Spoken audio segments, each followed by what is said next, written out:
Refiriéndose a la fortaleza protectora de Bahía Blanca, Charles Darwin así la describió: Bahía Blanca apenas sí merece el nombre de ciudad. Un profundo foso y una muralla fortificada rodean algunas casas y los cuarteles de tropas.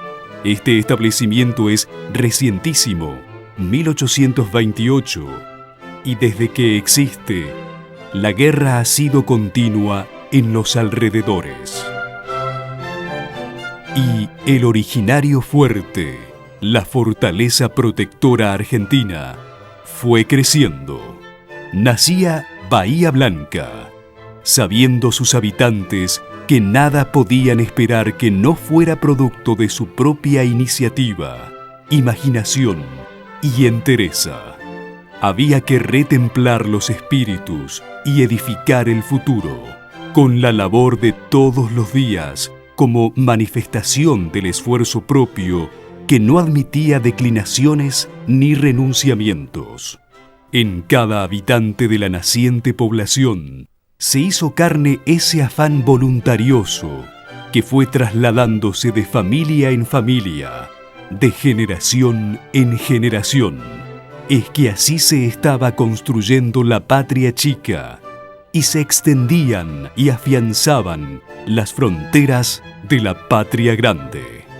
Por eso es que el fuerte de la hora inicial pervive como un símbolo y perdurará a lo largo del tiempo como faro espiritual orientador que iluminará la proyección de la ciudad hacia su destino de grandeza.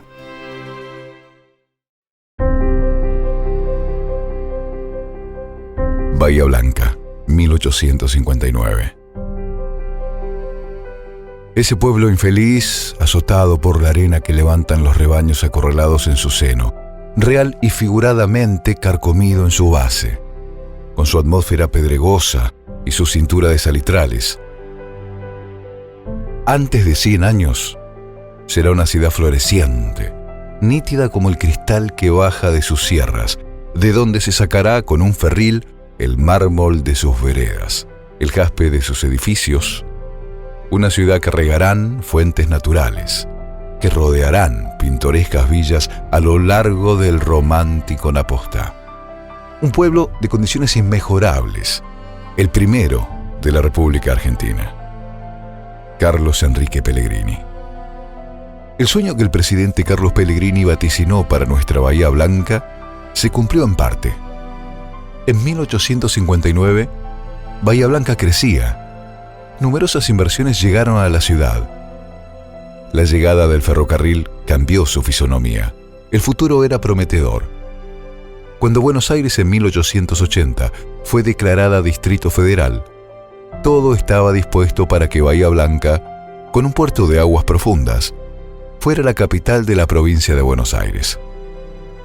El proyecto tenía múltiples fines: descentralizar y desburocratizar el poder político y separarlo del poder económico del país, ambos excesivamente concentrados en el Gran Buenos Aires, solucionar el problema demográfico que tiene la Argentina, desarrollar inversiones económicas en el interior del país y dar inicio a una nueva revalorización del Estado federal. Numerosas entidades bancarias y privadas de la capital federal invirtieron, construyendo grandes edificios para trasladar sus negocios a la futura capital. Pero el proyecto se malogró. Los intereses políticos y económicos de la capital federal influenciaron para fundar la capital de la provincia en La Plata, a solamente 50 kilómetros del poder central. Esos intereses no podían permitir que la capital de la provincia más rica del país estuviera a 700 kilómetros de la capital federal, fuera de su control. Desde ese entonces, el interior de la provincia de Buenos Aires, especialmente Bahía Blanca y el sudoeste de la provincia, ha recibido migajas para su desarrollo. Bahía Blanca se fue transformando, convirtiéndose en ciudad, con profesionales, maestros, periodistas.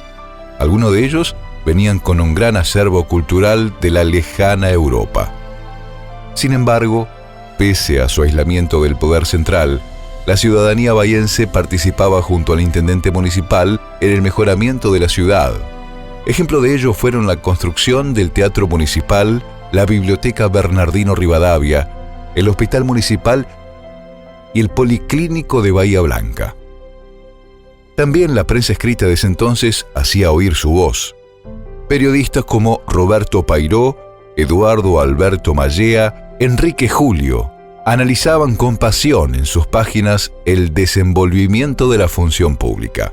La inversión privada habilitaba numerosos negocios de distintos rubros como la actividad agrícola, industrial y comercial, que conjuntamente con el puerto de Ingeniero White le dieron a Bahía Blanca, pese a no ser la capital de la provincia de Buenos Aires, trascendencia nacional e internacional.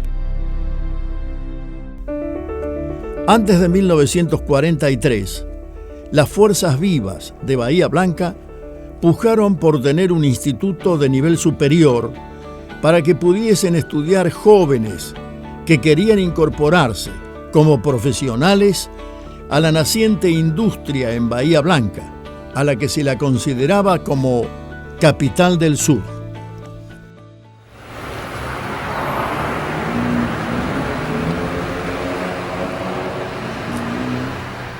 Señor presidente, no es una universidad más para satisfacer vanidades regionales, sino una universidad necesaria para estimular y encauzar actividades provechosas para Bahía Blanca y la región. Señores legisladores, la ciudad de Bahía Blanca, donde el proyecto ubica la Universidad Nacional del Sur, es el sitio obligado para ella. Cuando Miguel López Francés era estudiante de abogacía, el presidente de la Universidad Nacional de La Plata, doctor Alfredo Palacios, lo designó miembro de la comisión encargada de analizar la creación en Bahía Blanca de una facultad de ciencias aplicadas. Un pobre insecto es una hormiga sola, es un cero sin ningún valor, un granito de arena es para ella una montaña, pero en compañía no la detiene nada, y así una hormiga mueve la montaña.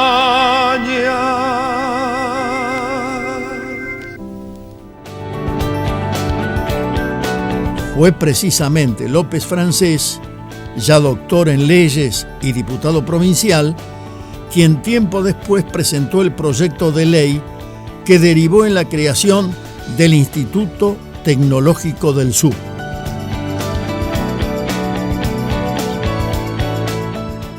Créase con sede en la ciudad de Bahía Blanca el Instituto Tecnológico del Sur, cuyo objeto será propender a la investigación científica y a la formación profesional y técnica, contemplando sustancialmente las necesidades del pueblo argentino y de la zona sur en particular, sobre todo en su aspecto económico-social.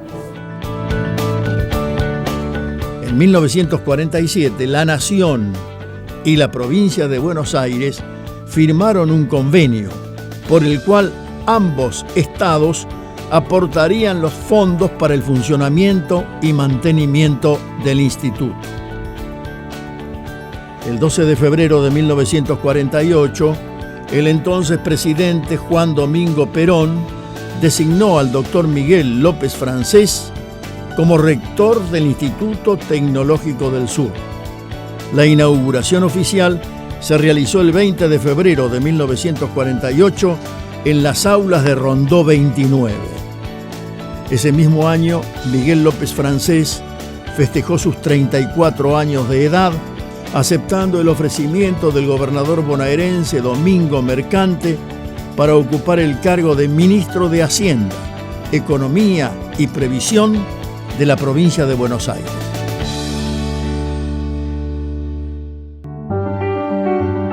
Durante la gobernación de Domingo Mercante, desde 1946 a 1952, se construyeron obras que fueron un aporte importante para el futuro de nuestra ciudad.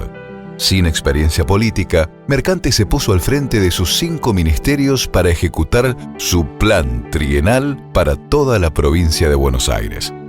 En su gobierno, Mercante se rodeó con integrantes de la Fuerza de Orientación Radical de la Joven Argentina, más conocida por sus siglas Forja. 2 de ellos eran nativos de nuestra ciudad. Miguel López Francés y Julio César Avanza fueron designados ministro de Economía y ministro de Educación de la provincia de Buenos Aires. Por la calidad de su labor, se convirtieron en referentes del jefe provincial. Fue una administración brillante, pero casi olvidada. Su colosal obra pública fue la construcción de 10.000 viviendas entregadas, 1.600 edificios escolares, hospitales y salas médicas.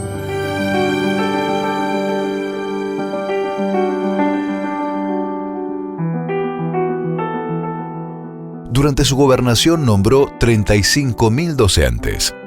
En 1949 comenzaron en la avenida Alem 1253 la monumental obra destinada al funcionamiento del Instituto Tecnológico del Sur.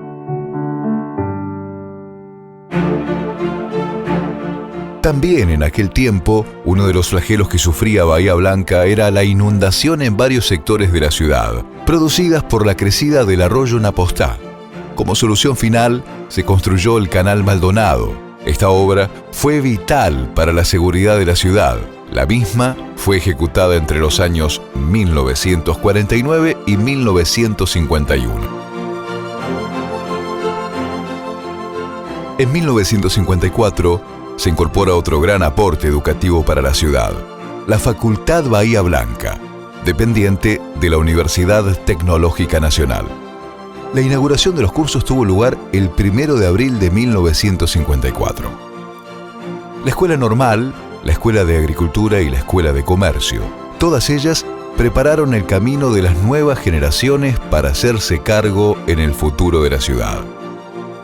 También tenía la ciudad, como sobresaliente, el Colegio Nacional, que graduó a un alumno llamado César Milstein, el que fue acreedor, unos años más tarde, del Premio Nobel de Medicina. Corría el año 1954, en un remate público de obras de arte perteneciente a la mansión de los Anchorena, el doctor Miguel López Francés compra con su dinero 2 pimpollos realizados por Lola Mora y una fuente de autor anónimo, todos ellos finalmente esculpidos en mármol de Carrara. Seguidamente dona el conjunto para que sean colocados en el patio interior de Avenida Alem 1253. No llegó a concretar su sueño de verlos colocados. En el año 1955, las esculturas se depositaron en un galpón del Parque Independencia y fueron olvidados durante muchos años, siendo casualmente descubierta y restaurada por Omar Peneñuri. Luego de casi 3 décadas, en el año 1978, como homenaje de fundación del sesquicentenario de nuestra ciudad, el rector de la UNS, ingeniero César Lucero, dispuso su montaje en el frente del edificio central del complejo de Avenida Alem 1253. Desde ese entonces, la ciudadanía podía contemplar y apreciar una obra de arte de valor incalculable.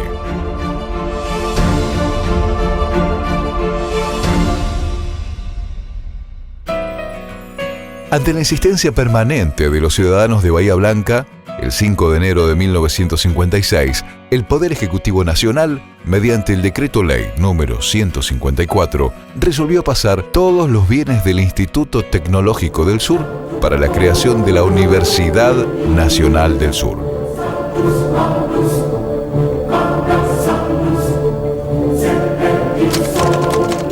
Recuerdo la emoción que me produjo oír en el edificio central, después de medianoche, el tecleo de una máquina de escribir y comprobar poco después que era un grupo de alumnos, empleados y profesores, trabajando en la preparación de uno de los tantos informes que necesitábamos para estructurar la universidad.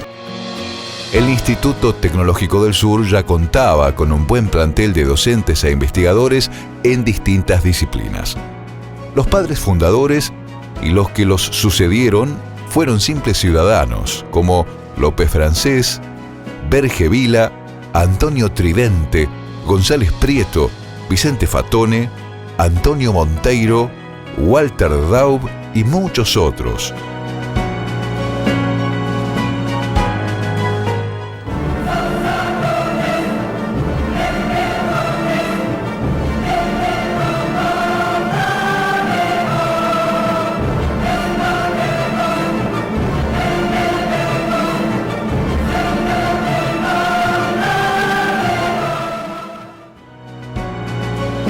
Fundado el 18 de junio de 1970, con el apoyo de la Fundación Científica Cultural Educativa, en el ámbito de la Universidad Nacional del Sur, el Instituto de Investigaciones Bioquímicas de Bahía Blanca pasó a partir de abril de 1973 a formar parte del sistema de institutos del Consejo Nacional de Investigaciones Científicas y Técnicas, dependiendo desde entonces de ambas instituciones, funcionando en su inicio en Gorriti 43. Con el propósito de concentrar toda la investigación en un centro regional, el Consejo Nacional de Investigaciones Científicas y Técnicas resolvió construir en Bahía Blanca un centro regional compuesto por 3 cuerpos con 15.000 metros cuadrados de superficie cubierta, en donde funcionan actualmente 12 institutos de investigación identificados como unidades ejecutoras. El CRIBAB fue inaugurado en el año 1972. Desde entonces se integró la docencia con la investigación científica, lográndose con ello mayor eficiencia y menores costos de funcionamiento. Su primer director fue Nicolás G. Bazán, a quien lo sucedió Francisco Barrantes.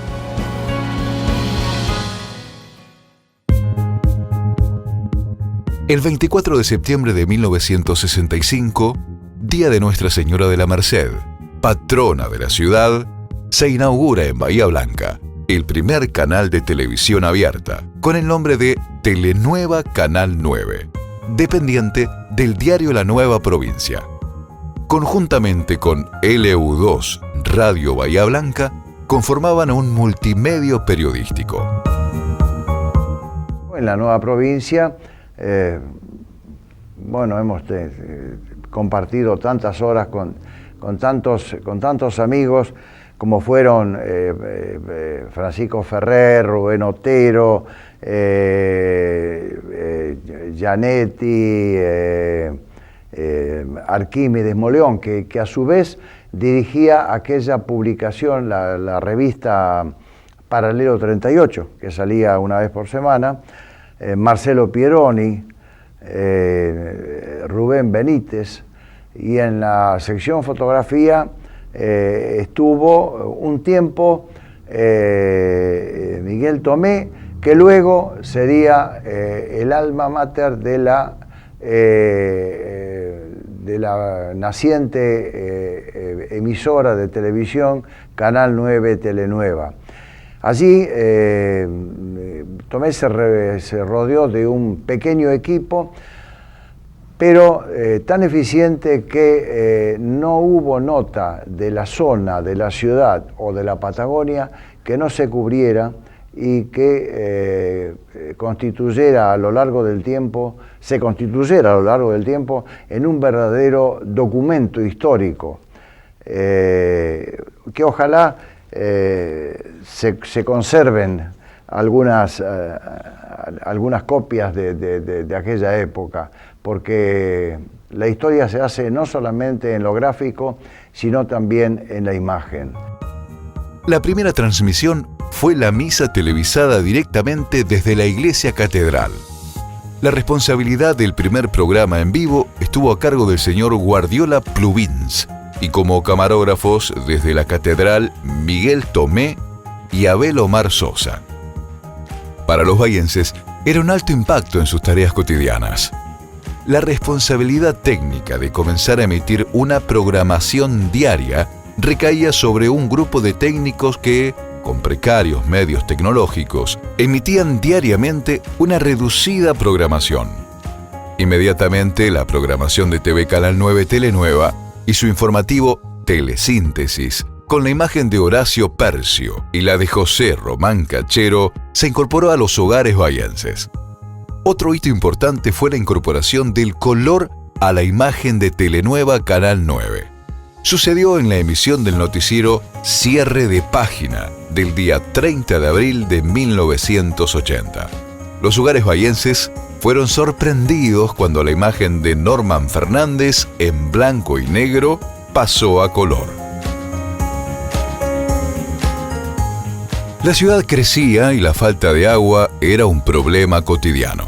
A principios de 1967, esta carencia se resuelve con una gran obra para el abastecimiento de agua en el área de Bahía Blanca y Punta Alta.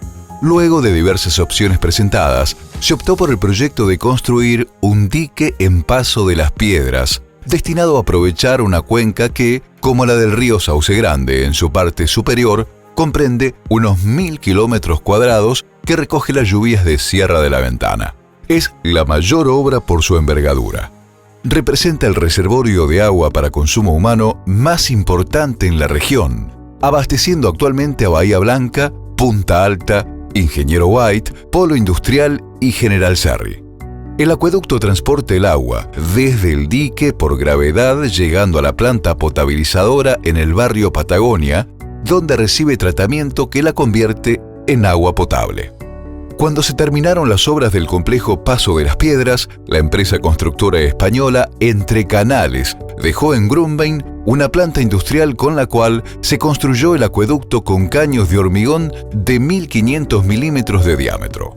Al ingeniero que tuvo a cargo la construcción del dique, antes de volver a su país de origen, se le preguntó qué iba a hacer con la planta de caños y declaró: la planta con los moldes que sirvieron para construir los caños para el acueducto me sale más caro regresar a la España que el costo de la misma. Por eso, queda para que en los próximos 2 años se construya el acueducto de reserva. Desde ese entonces, después de 40 años disponiendo con una planta para la construcción de los caños para hacer el acueducto de reserva, todavía la ciudad no cuenta con esa obra. Si llega a colapsar el único acueducto en funcionamiento, la ciudad y demás localidades se queda sin provisión de agua. Han pasado muchos intendentes, legisladores y gobernadores desde ese entonces, sin que ninguno de ellos se preocupara para solucionar esta grave necesidad. El 6 de abril de 1987, el Papa Juan Pablo II llegaba en una visita de una semana por segunda vez a la Argentina, tras permanecer 7 días en Chile. Había sido invitado por los episcopados de ambos países en agradecimiento por la mediación de Vaticano en el conflicto por el canal de Beagle. El 7 de abril, a las 9:30 am, el avión que trasladaba a Juan Pablo II aterrizó en el aeropuerto local. Tras el aterrizaje en Espora y su encuentro con las autoridades eclesiásticas y políticas, se dirigió hacia el altar para brindar su homilía dedicada al campo y la vida espiritual. Ejercer en este sacrificio el ministerio sacerdotal en tierra argentina, aquí en Bahía Blanca, unido a mis hermanos en el episcopado y en el sacerdocio. Mi alegría queda colmada con vuestra presencia y participación, viendo que venís de diversos lugares de la Pampa Argentina. No sabéis cuánto he deseado este encuentro. Os saludo a todos con inmenso afecto, en especial a cuantos en esta celebración representáis el mundo rural.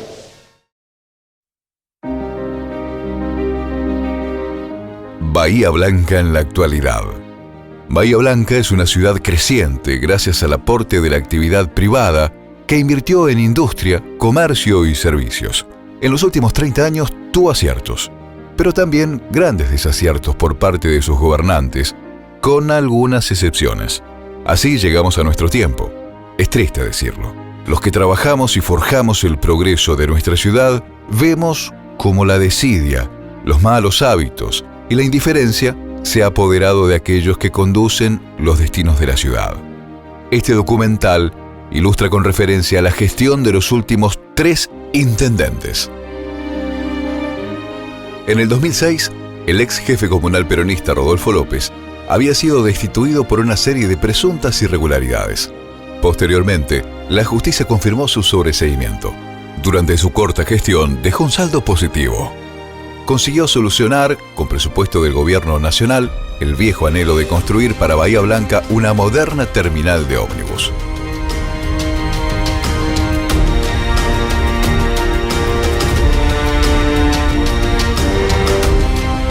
A Rodolfo López lo reemplazó Christian Breitenstein, que desempeñó el cargo de intendente de Bahía Blanca desde el 10 de diciembre de 2007 hasta el 10 de diciembre de 2011. En las elecciones de 2011, volvió a presentarse y ganar. En un acto de irresponsabilidad cívica, optó por abandonar el cargo y pedir licencia para asumir como ministro de la producción de la provincia de Buenos Aires. Su gestión fue mediocre, no aportando nada al engrandecimiento de la ciudad. En su lugar quedó como reemplazante Gustavo Bevilacqua, quien desarrolló una muy mala gestión, dejando a la ciudad prácticamente en el abandono.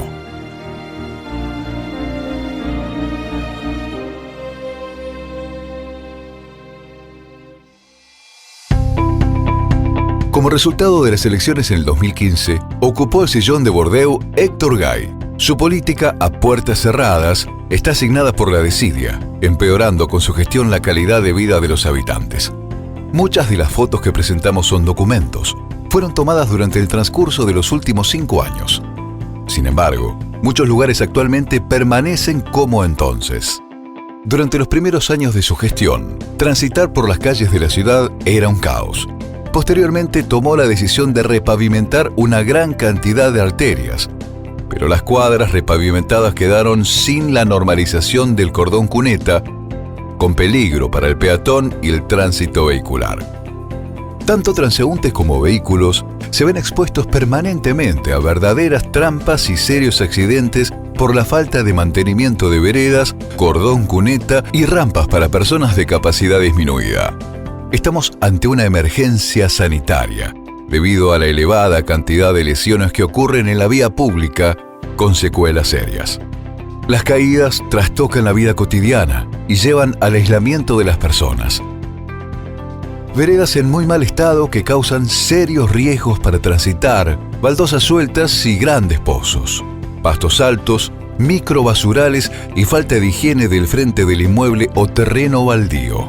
Se repara una vereda y pocos días después, otra empresa la vuelve a abrir. Consecuencia de ello, desde hace años, las veredas están destruidas. A nuestro intendente no le preocupa mejorar las veredas de la ciudad. Se ha olvidado que constituye un derecho del ciudadano de circular en forma segura, sobre todo aquellas personas con movilidad y visión reducida. Es importante señalar que el Estado es el propietario de la vereda, ya que es parte del espacio público y es el responsable de mantener una circulación segura y efectiva. Estas irregularidades, que abundan en las calles de la ciudad, son algunas de las principales obligaciones para que la autoridad municipal, junto a empresas y frentistas, tengan la obligación de solucionar. El 50% de las veredas rotas se debe a trabajos de instalación o reparaciones. Otro 40% es responsabilidad de la ciudad, porque los daños fueron producidos por las raíces de árboles o por propias intervenciones del Estado para arreglar semáforos, alumbrado u obras sanitarias. El restante 10% le corresponde a los vecinos. El diagnóstico de situación está hecho y no admite dudas. Las calles y las veredas de la ciudad exigen un plan para su reparación, donde el tiempo de realización debe ser inmediato para evitar males mayores. El estado actual de las veredas es también motivo de mal humor de la ciudadanía entre las cuestiones relacionadas con el espacio público. Nuestro intendente permanece impávido, como los anteriores, sin que de su boca salgan sugerencias o recomendaciones para que los vecinos cuiden la ciudad. Solamente se publica por los medios de comunicación, consejos y palabras frías. Eso no basta.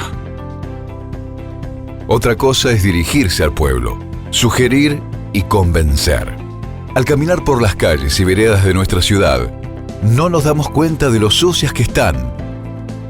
Parecería que la contaminación visual, el deterioro y la basura son un elemento inherente a él.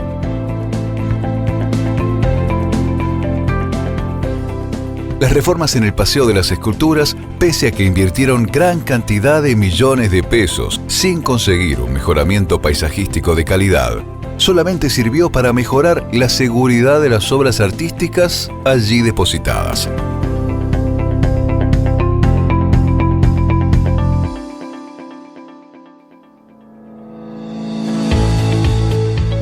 Durante años, hasta la década del 70, la primera cuadra de la calle O'Higgins, comúnmente denominada la Vuelta del Perro, era motivo de concentración y la costumbre de las familias era estacionarse con sus vehículos y pasar varias horas de entretenimiento viendo pasar a la gente.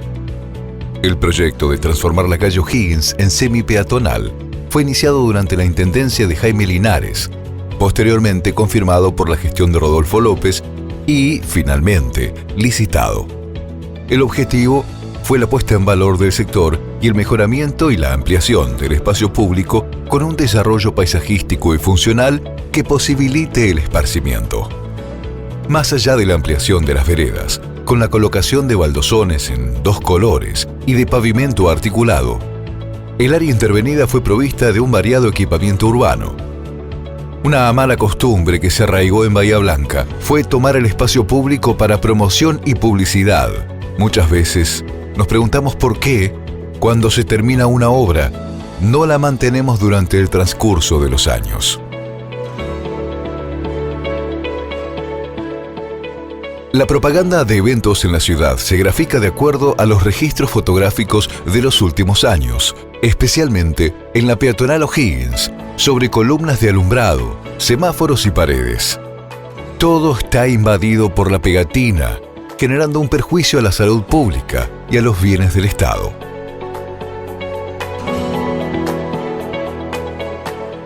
Contrario a la tendencia de otras grandes ciudades, en Bahía Blanca se puede observar un altísimo grado de saturación del espacio visual, producido por el gran desorden y descontrol de este tipo de publicidad.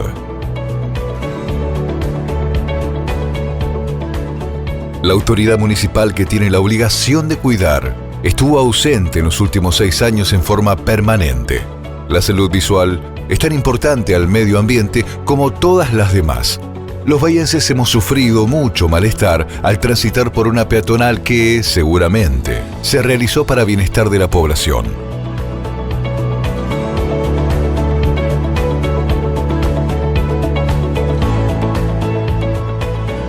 Recientemente se han iniciado obras para la limpieza de toda la contaminación visual y su pintado. Esperemos que se tomen medidas para evitar que, nuevamente, la peatonal sea invadida por la publicidad ilegal. Como cuota adicional, fueron afectadas por la ciudad la mayoría de las columnas de alumbrado y las cajas de registro eléctrico.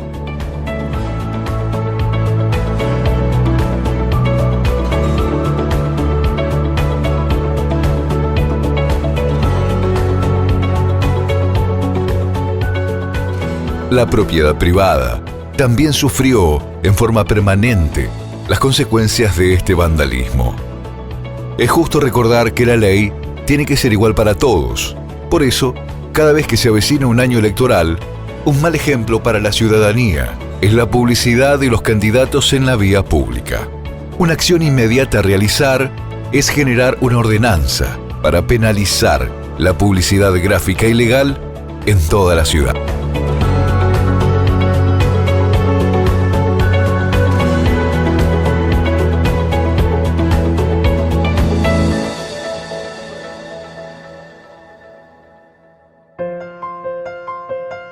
Se puede afirmar que la base y la garantía de una buena protección del patrimonio arquitectónico es el conocimiento adecuado del mismo.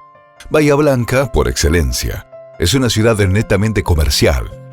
Cuando en la década de 1950, ante una necesidad del mercado inmobiliario, se comenzaron a construir edificios en altura, muchas construcciones de relevancia se comenzaron a demoler. Otras reformaron su frente para la instalación de negocios.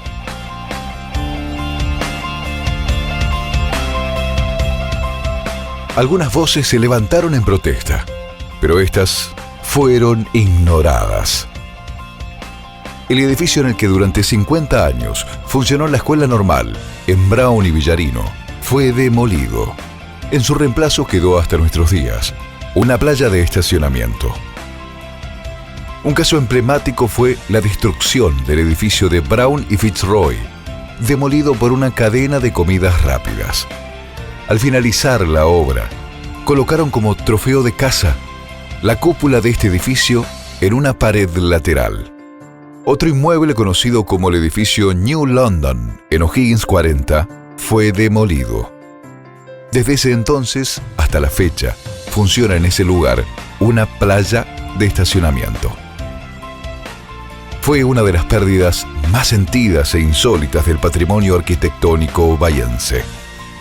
Otra pérdida muy importante fue el desguace de los elevadores de chapa de Ingeniero White.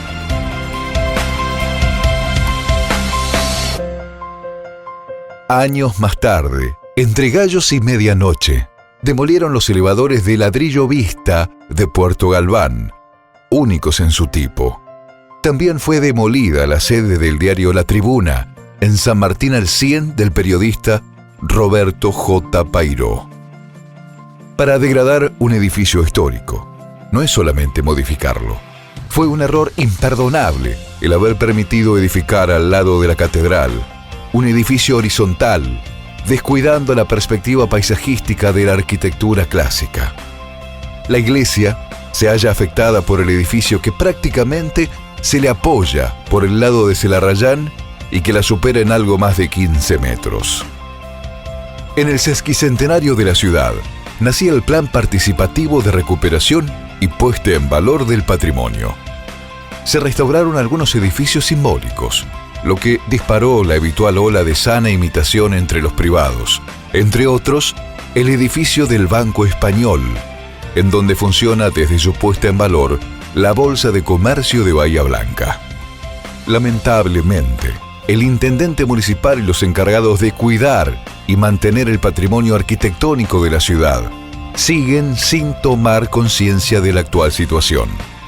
Un ejemplo de ello es el Banco Hipotecario. Se trata de una propiedad pública abandonada por desidia. Me duele como bahiense que se abandone de esta manera nuestra arquitectura clásica.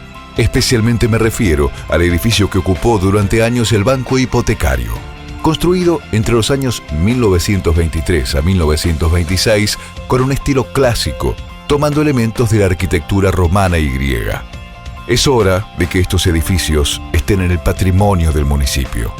La tarea para su recuperación recae sobre el intendente municipal y nuestros legisladores.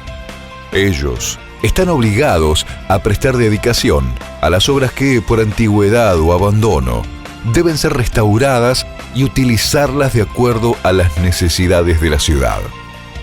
El Gobierno Nacional, durante los años 2018 y 19, se ha desprendido de bienes públicos mediante ventas. Hay que evitar que esta propiedad sufra riesgo de negocios inmobiliarios o modificaciones. Desde hace un tiempo hay un cartel ofreciendo en alquiler esta propiedad. Un buen destino para este edificio sería albergar en su interior el Museo Histórico, agregando al mismo un museo de ciencias naturales. Aquellos que han viajado a Europa han visto cómo se adaptaron construcciones antiguas para albergar cultura y conocimientos para la población.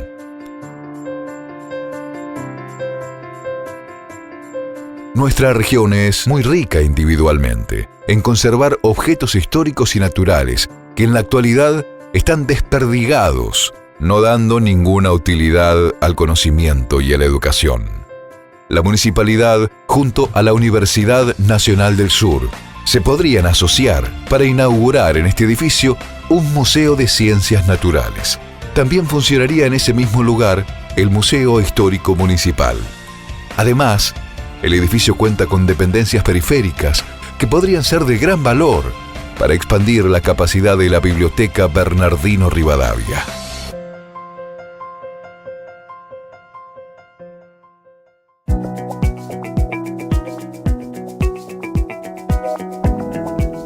El Hotel Sudamericano, ubicado en Brown y Colón, se inauguró en el año 1909. Fue definido como un verdadero palacio mágico, diseñado por el arquitecto Alberto Coni Molina, autor también de la vecina sede del Club Argentino, que se levanta en Avenida Colón y Vicente López. Cerró sus puertas como hotel en 1918.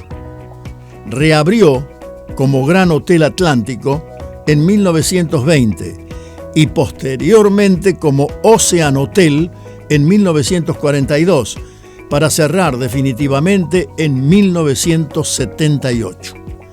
Hasta el año 2005 ha sido ocupado por otras experiencias comerciales. Desde entonces está abandonado, albergando solamente ratas y toda clase de inmundicias. Este panorama se ve agravado por la invasión de las palomas, que dejan en las veredas diariamente sus excrementos, poniendo en grave peligro la salud pública.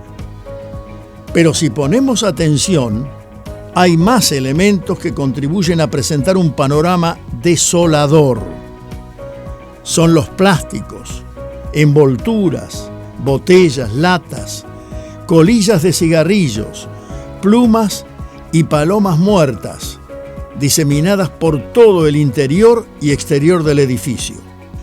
Durante el transcurso del presente año, se desprendió parte de la mampostería del primer piso del abandonado edificio sobre la calle Brown. Afortunadamente no hubo que lamentar consecuencias personales, ya que el material cayó a la vereda. Recientemente, luego de mucho tiempo, fue colocada una muy precaria contención que alerta a los transeúntes del riesgo posible, ya que, según se muestra, podría haber otros desprendimientos. Palomas. Toda Bahía Blanca está invadida por miles y miles de palomas que anidan en edificios del radio céntrico.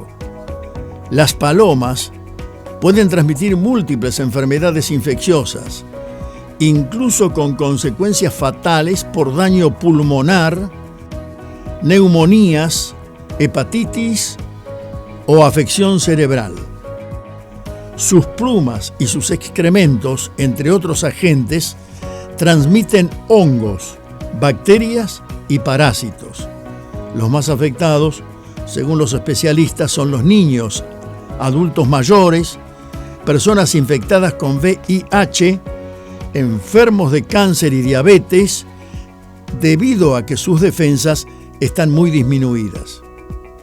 El mayor peligro lo constituye el contacto directo con los excrementos y la inhalación de los mismos en forma de polvo microscópico. Las palomas son portadoras de ectoparásitos como piojos y garrapatas. Las personas afectadas por este tipo de enfermedades pueden presentar fiebre, escalofríos, sudoración, mialgias, anorexia. En cuadros digestivos se manifiesta por vómitos, enterocolitis, dolor de cabeza, debilidad, infecciones agudas acompañadas de deshidratación. La autoridad municipal y la Secretaría de Salud Pública no deben permitir la proliferación de palomas y es el momento de convocar a expertos en el tema para buscar una solución definitiva. La pasividad de las autoridades municipales da una idea del abandono en que se encuentra la ciudad. Basurales en la ciudad. Tirar desperdicios a la vía pública es una costumbre que tienen algunos ciudadanos que ignoran o parecen ignorar en muchos casos el daño que esto ocasiona al medio ambiente. Los microbasurales a cielo abierto no solo afean a la ciudad, sino que además generan inconvenientes desde el punto de vista sanitario. Así está hoy la ciudad de Bahía Blanca del intendente Héctor Gay. Desde hace años se pueden observar en distintos sitios de la ciudad basurales que generan numerosos focos permanentes de contaminación, con residuos orgánicos en descomposición que originan la proliferación de insectos y roedores. Perros en la vía pública. Los que transitamos desde hace años las calles de la ciudad observamos diariamente la presencia de perros que comen y duermen en la vía pública, especialmente en el centro. Los perros han marcado zona como su hábitat permanente. Comen y descansan en todo el radio céntrico, también dentro de la municipalidad y en los cajeros electrónicos. En horas de la noche, en Jauría, vemos cómo persiguen autos, motos y a los que transitan con un rodado menor, poniendo en riesgo sus vidas. Las plazas públicas y las calles de la ciudad están contaminadas con excrementos de perros. Hay que tomar conciencia de que en ellas pasean y juegan niños y adolescentes. El intendente Héctor Gay debería buscar la solución para erradicar del radio céntrico a los perros vagabundos, muchos de ellos portadores de enfermedades, y divulgar a través de la Secretaría de Salud Pública los daños que a la salud originan. Trabajos en altura. Un capítulo aparte es también la seguridad de los ciudadanos que trabajan en altura en nuestra ciudad, tarea que es de exclusiva verificación y control del Estado municipal. Hemos observado en varias oportunidades obras en las que no se aplican las normas de seguridad para los obreros, con lamentables accidentes y pérdidas de vida.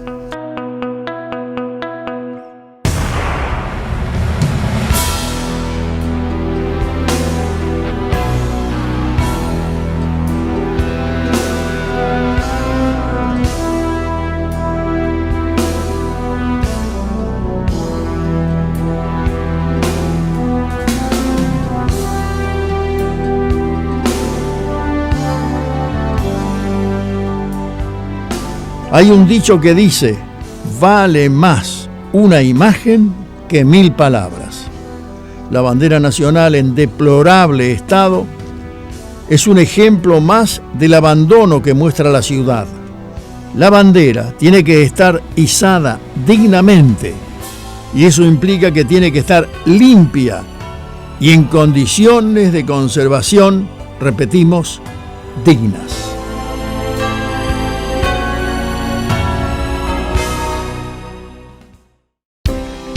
Conflictos que agravian a la sociedad. El propósito de este video es analizar las falencias y vicisitudes que soportan los bahienses por la pésima gestión municipal. Periódicamente se producen sucesos que alteran la vida rutinaria de los habitantes. 2 de enero del 2019. Varias familias de personas fallecidas ingresan a golpes a la oficina del intendente Héctor Gay. Lo buscaban por la promesa del mandatario de solucionar el conflicto en el cementerio que hacía días no realizaba entierros ni cremaciones por el paro municipal. Nosotros no tenemos ninguna otra situación que enterrar a nuestros seres queridos e irnos a nuestras casas. Nada más. No tenemos por qué estar acá. ¿Por qué tomaron tantos cuerpos si no los pueden tener? ¿Por qué lo hacen? Él dio su palabra a la señora en su cara, se la dio y le dijo que él a las 8 de la mañana le iba a dar soluciones. Se lo prometió. Y ella le dijo, ¿usted me lo promete? Sí, señora, a las 8 de la mañana.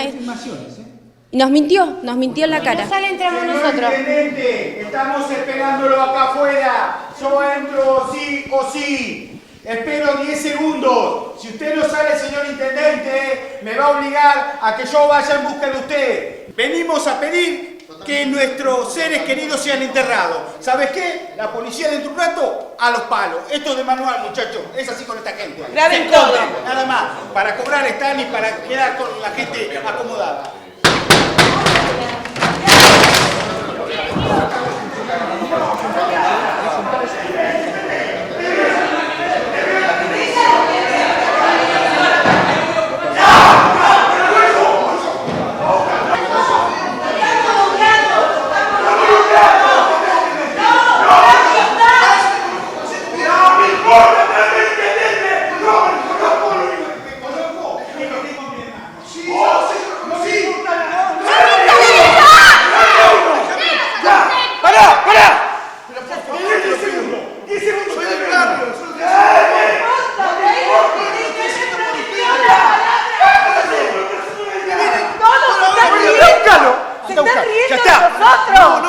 ¡Esto es una falta de respeto!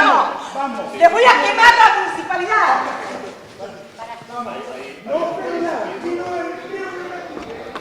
¿Dónde está la gente de Cambiemos que nosotros le pagamos el sueldo? ¿A dónde están? ¿Dónde está la gente de Cambiemos? No, porque mienten. Quiero la gente acá. Acá. Ya, tráemelos acá. Porque acá traes a gente social. Acá haces sentar a gente importante. Bueno, nosotros somos el pueblo que les pagamos. Entonces quiero al intendente acá, al que yo le pago, a mi empleado público. Lo quiero acá, ahora. 40 años de aporte tengo. Ustedes no me cumplen acá, yo los prendo fuego y después no me importa ir donde vaya. Dale, mueve. Dale, no hablo más. Mirá, estos hijos de puta, estos hijos de puta, estos hijos de puta. ¡Uno! Ponete los muertos que están podridos, ni un problema, ni fuego. No, si no somos gente nosotros. Nosotros somos una mierda. Bahía Blanca, ¿dónde vas?, está despojado de toda connotación política partidaria. Es una producción propia, sin fines de lucro, que refleja la visión de un ciudadano nativo de Bahía Blanca. El documental trata cómo la ciudad y el sudoeste de la provincia de Buenos Aires fueron marginados por el gobierno provincial. Las fotografías de los sucesos de este documental son documentos fidedignos que muestran la realidad. Actualmente la planificación de la ciudad no está en manos de expertos ni de urbanistas calificados. Hay mucha improvisación. Imaginemos al Bahía Blanca del mañana con la falta de planificación actual, con gobiernos improvisados como el que tenemos hoy. Es probable que el futuro sea de colapso, hacinamiento y de contaminación creciente. Un desarrollo sustentable es posible con buena planificación, diseñada por técnicos capacitados, trabajo interjurisdiccional, educación ciudadana y desarrollo armónico. Finalmente, para entender lo que está pasando en la Argentina, hay que remontarse al año 1880, cuando Buenos Aires fue declarada Distrito Federal. En ese momento todo estaba dispuesto para que Bahía Blanca, con su puerto de aguas profundas, fuera la capital de la provincia de Buenos Aires. El proyecto tenía múltiples fines: descentralizar y desburocratizar el poder político y separarlo del poder económico del país, ambos excesivamente concentrados en el Gran Buenos Aires. Solucionar el problema demográfico que tiene la Argentina, desarrollar inversiones económicas en el interior del país y dar inicio a una nueva revalorización del Estado federal. Numerosas entidades bancarias y privadas de la capital federal invirtieron en aquel entonces construyendo grandes edificios para trasladar sus negocios a la futura capital de la provincia. Pero el proyecto se malogró. Los intereses políticos y económicos de la capital federal influenciaron para fundar la capital de la provincia en La Plata, a solamente 50 kilómetros del poder central. Esos intereses no podían permitir que la capital de la provincia más rica del país estuviera distante 700 kilómetros de la capital federal, fuera de su control. En la actualidad, la provincia de Buenos Aires está condenada al abandono federal. Recibe por coparticipación la mitad de lo que le correspondería por población, producto bruto o necesidades básicas insatisfechas. Las relaciones del gobierno federal con la provincia de Buenos Aires fueron históricamente conflictivas. Hasta 1880, cada elección presidencial implicaba un levantamiento bonaerense. El problema se resolvió descabezando la provincia y desterrando a su gobernador. La Plata se convirtió en Siberia. El mismísimo corazón de Perón, Domingo Mercante, fue obligado a renunciar a la reelección y luego expulsado del partido en 1953. Alfonsín aprovechó su amistad con Alejandro Armendáriz para reducirle la coparticipación, y lo mismo hizo Macri con Vidal. Y así como Menem boicoteó a Duhalde, Cristina humilló a Scioli. El gobernador siempre pierde, pero a veces la provincia se venga. Alfonsín y de la Rúa cayeron cuando La Plata se les puso en contra. Pasa la vida y el tiempo no se queda quieto. Llegó el silencio y el frío con la soledad. ¿En qué lugar anidaré mis sueños nuevos? ¿Y quién me dará una mano cuando quiera despertar? Volver a empezar, que aún no termina el juego. Volver a empezar, que no se apague el fuego. Queda mucho por andar y que mañana será un día nuevo bajo el sol. Volver a empezar.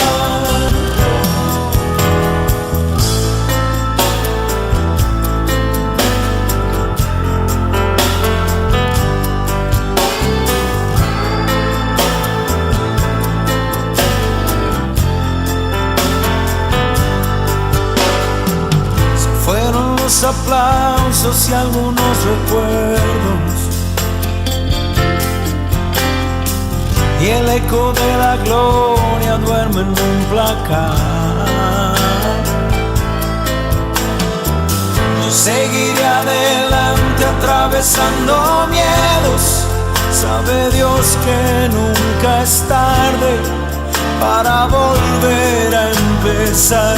Volver a empezar, que aún no termina el juego. Volver a empezar, que no se apague el fuego. Queda mucho por andar y que mañana será un día nuevo bajo el sol. Volver a empezar.